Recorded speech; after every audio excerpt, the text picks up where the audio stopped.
All right, it's a family dinner. You have grandparents coming, parents, aunts, uncles. You've worked so hard, and now your teenager is just sitting there like this.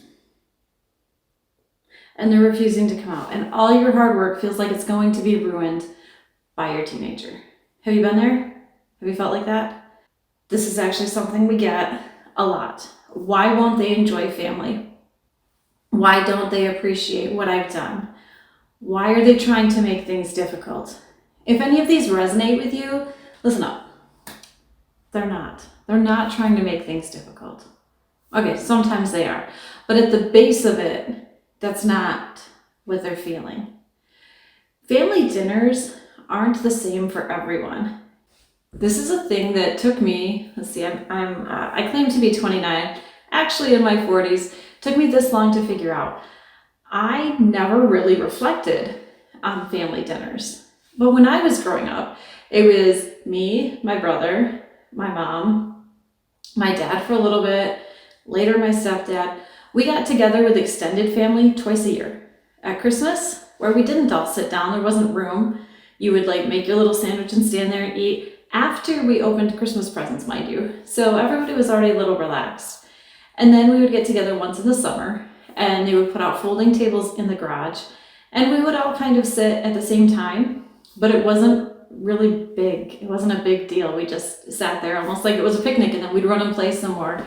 So this idea of these big family events and sit down dinner type things weren't really a thing for me until later.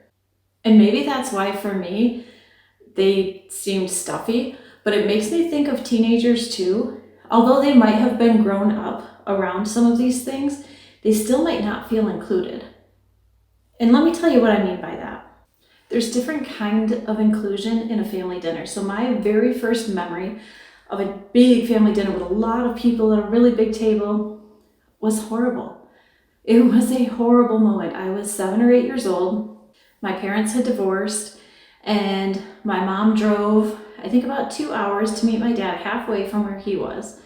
So this was the place where I was meeting I don't remember if they were married yet, what would become my stepmother, stepbrother, and stepsister.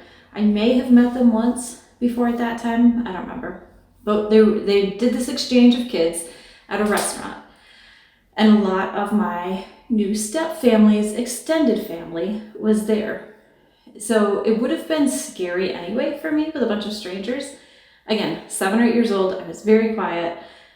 But then I saw my mom, when she was leaving the parking lot driving, I saw her cry. And that does something to a small child when you know your mom is upset and you see them crying and then she's gone. And I cried the entire time through dinner. I was told, stop crying, why are you so upset? You know what doesn't make a kid stop crying? Being told stop crying, right?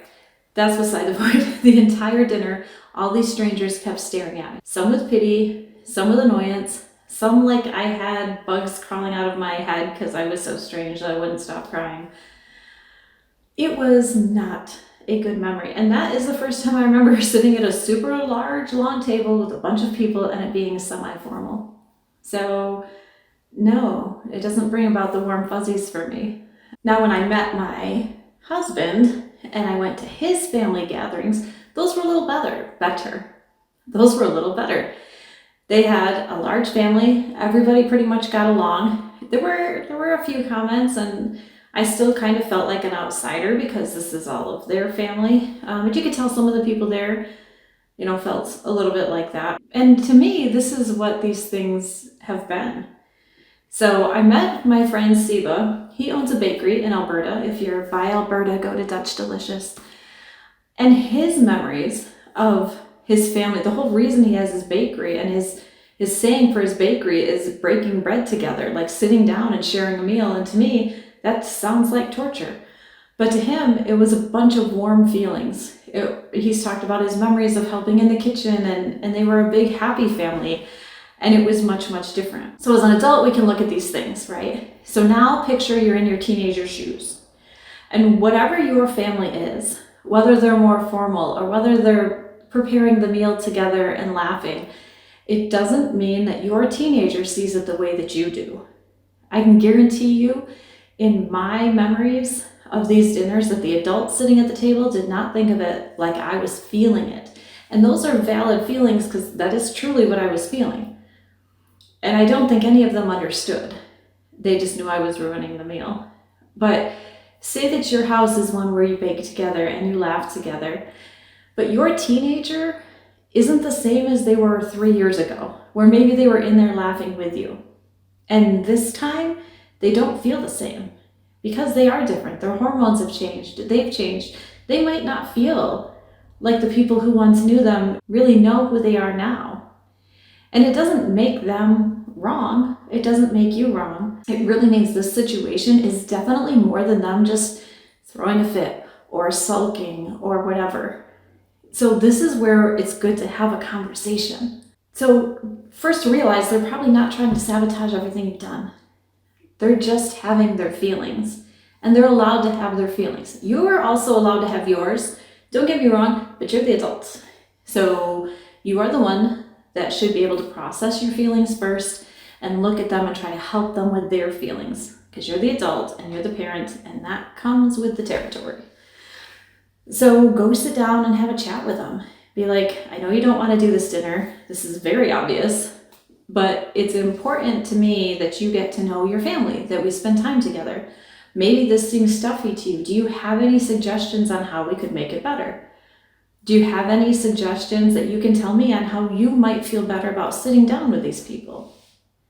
Is there anything you'd like to have different? Maybe they have ideas, maybe they don't, but I can tell you that starting off that conversation will lead you down the good path.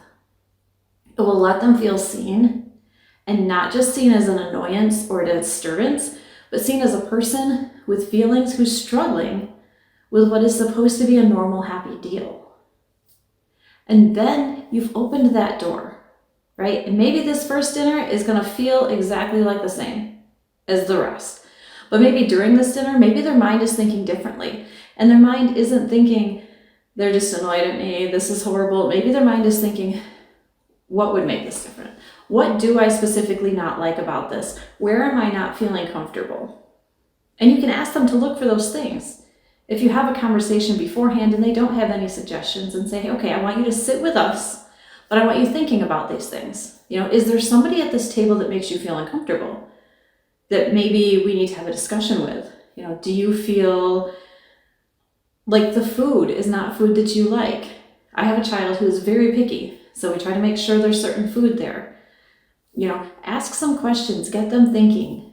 Let this be the beginning of a path for better communication, where these family dinners that you build up in your head can be as enjoyable for everybody as you want them to be. Because you can't mandate that. You can't make everybody sit at a table and suddenly have everything go right and everybody feel wonderful. It takes a lot more work than just preparing the food. It takes preparing the people, preparing the communication and the trust. Give us a like and a follow. We're going to have more of this, and we're here to help.